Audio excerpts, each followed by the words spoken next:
gathering has nothing to do with politics, has nothing to do with religion, or against Islam or Judaism or Christianity. It's all about humanity. We see something going wrong, as a fellow human being, we should get together and try to fix it. So one of the ways is, of course, by gathering in these rallies. My next guest is a fellow Jewish brother. Edward, you're coming over, please. This is Edward CARROLL. I met him last night at the Greens gathering. He is the member of Progressive Party, right? Good. And you're based in Brisbane. Just in Brisbane? Okay. And he gave a beautiful speech, and I wish he could repeat that speech this morning again. Nice to meet you, my Jewish brother. Pleasure. Thank you. Thank you. All right. Hello everyone, welcome. Thank you for coming out in this lovely Gold Coast weather we're having today.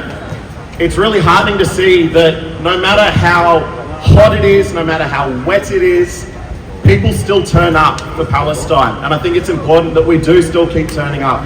It's not just in Brisbane, it's in Gold Coast and every city in Australia that we are turning up. And it's really heartening to see that. Before I start, I would like to acknowledge the traditional lands on which we stand today for the Yugambeh people. And I'd like to acknowledge the elders, both past and present, and to say that we know that sovereignty was never ceded. It's important to acknowledge our Indigenous people, or Indigenous people to this land, because we can't talk about Palestine without acknowledging the shared connection of oppression. Yesterday was a very important day for us. The 27th of January is National Holocaust Memorial Day.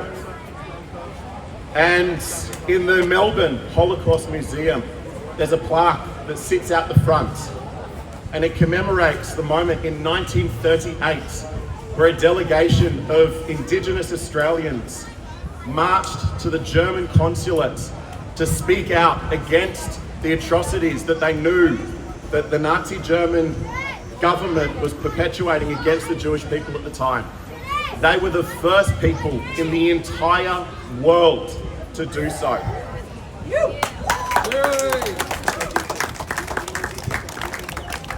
Indigenous Australians have always been amongst the first to speak up against oppression and against violence against fellow Indigenous communities. It goes a long way to explain why some in the Indigenous community who have become fully integrated into Australian society and they hold positions of power, they still have their connection with their Jewish friends that they've grown up with. And the lie that Zionism spreads, that Judaism and Zionism is one and the same, has tricked far too many people, and far too many have fallen for this lie. It is heartening to see, though, that across Australia on Friday, on Invasion Day, in many major cities when they held rallies, Indigenous Australians stood with Palestinians and carried both flags as a reminder of the violence that is currently ongoing today and the struggles that people face and the shared connections between people that face oppression and violence.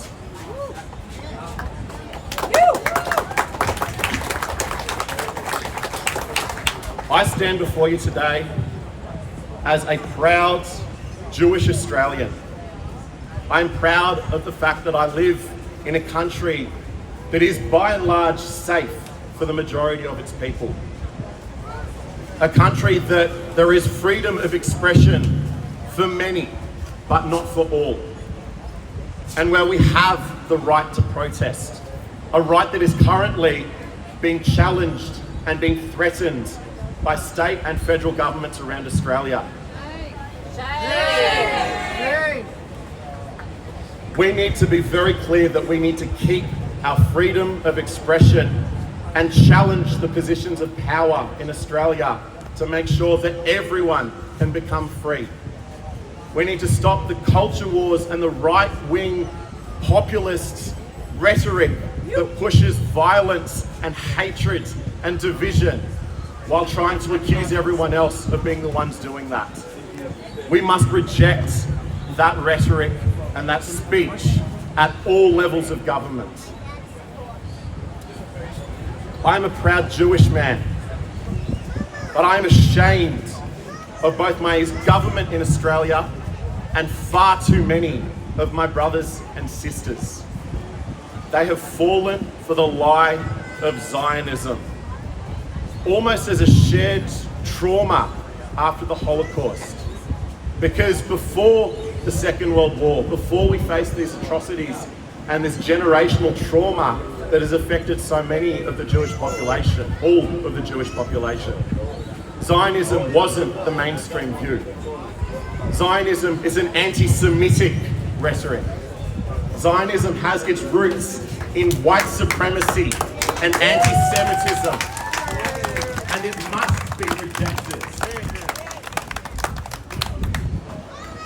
Anti-Zionism has always been a part of many in the Jewish cause. And sadly, since 1948, we have become a minority.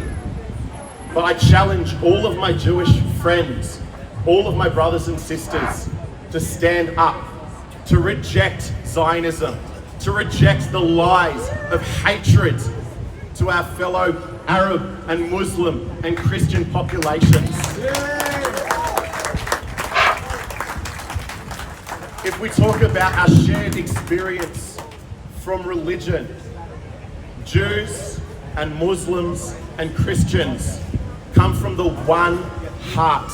We have a shared brotherhood. We are one.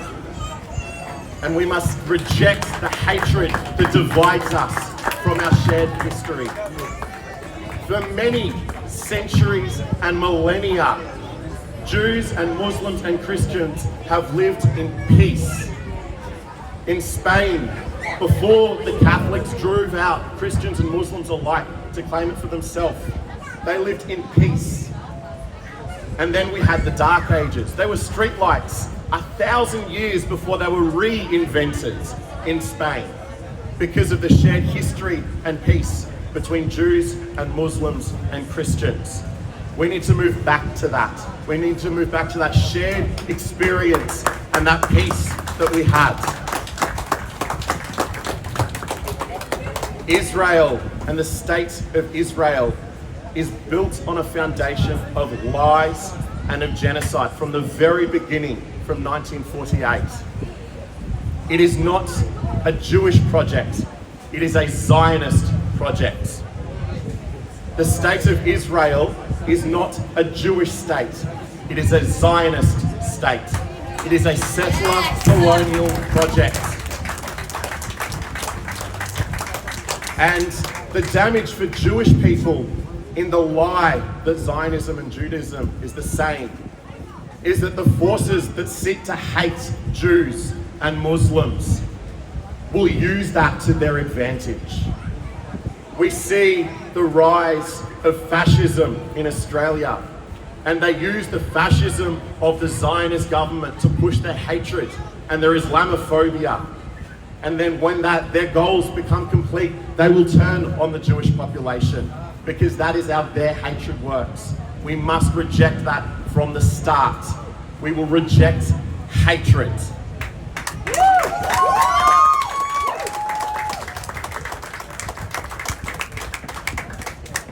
I'm here today not just as a Jewish Australian, but as a leader of a political party. Australian Progressive started only 7 years ago. We registered in 2015 and we started organising in 2014. We started up as an explicit party in protest of Tony Abbott and his conservative politics and policies as he was in government at the time. And it is a rejection of that conservatism and the hatred that comes with that drives our core values with our party. Australian Progressives don't have any representatives yet. We are still building, we are still growing. And we need to grow in this most important year in Queensland. We have government elections just over a month away at local council, and the state government in October. Protest and pressure on governments and political parties isn't just at the federal level. It has to be at all levels, and especially at council. There is a lot of power that you have to push against the Zionist rhetoric and the Zionist pressure that sits in those council levels, especially in Queensland. The Lord Mayor of Brisbane and the Lord Mayor of the Gold Coast are both Christian nationalists and Zionists to their core. We need to reject that. Gold Coast in particular has a sister city relationship in Israel. Shame! We need to stand up and say we cannot continue with that relationship in a settler colonial project. We need to stand up and say that the rise of religious nationalism is not acceptable in Australia and at the council level. When October the 7th happened, almost immediately, the Brisbane City Council changed the colours of the Story Bridge to blue and white in solidarity with the state of Israel. Shame! But since then, the genocide and the ethnic cleansing and the war crimes that have continued from the state of Israel since, not once has Brisbane City Council wanted to put the colours up of the Palestinian flag. Shame! I have had friends in the pro-Palestinian community, friends from organisations such as Queensland Muslims Incorporated, a peaceful organisation, has called Brisbane City Council and said, will you put the colours up? And they said, no, it's a political issue. And then when we said, we don't care, because they turned around and said, it's too soon. We're booked out for colour changes on the bridge. We said we don't care, we will wait. If it's February, March, April, next year, we don't care when it is. We just want the colours up to support the people of Palestine. And they turned around and they said no. Shame! Brisbane City Council and Gold Coast City Council cannot keep this Zionist pressure and cannot keep their support for the Zionist position any longer. And it is up to us to stand up. And it's against both the Liberal National Party and Labor that is supporting them. And it is to both of them we must reject.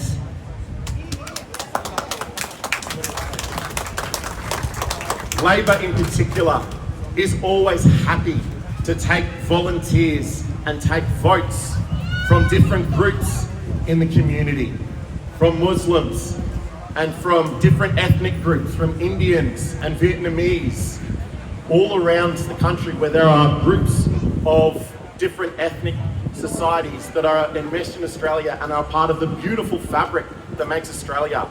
They will take them as volunteers, but they will not make them representatives.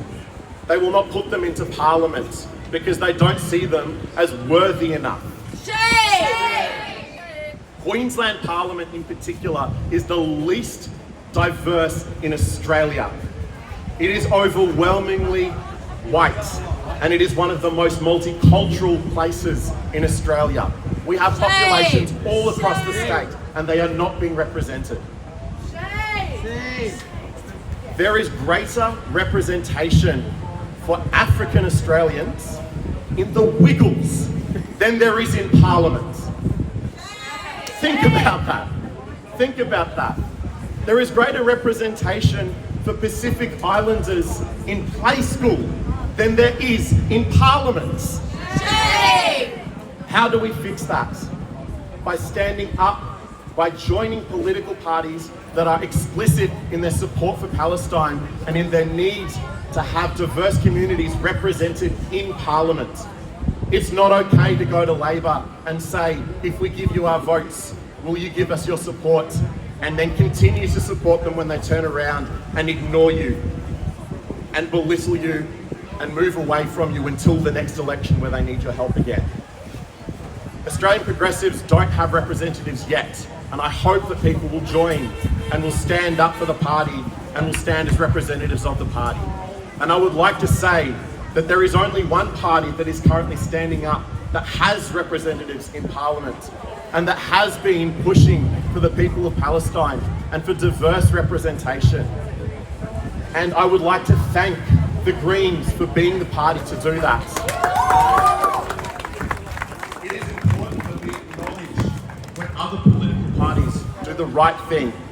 And the Greens have been solid in their support ever since October 7th for the Palestinian people and for Indigenous Australians and for good policy. And we must stand alongside them for that.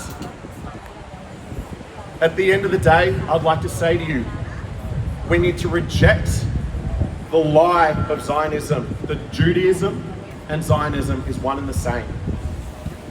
It is not okay to be anti-Semitic, but criticising the state of Israel is not anti-Semitism.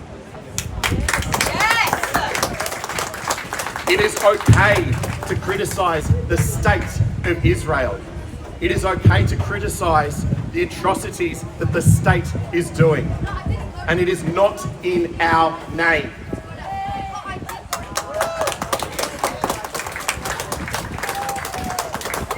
As a proud Jewish Australian, I call for a free Palestine. Thank you. Thank you, Edward. Thank you so much. Free Palestine! free Palestine! free. Palestine! That's the last speaker for the day. And Let's get march. ready.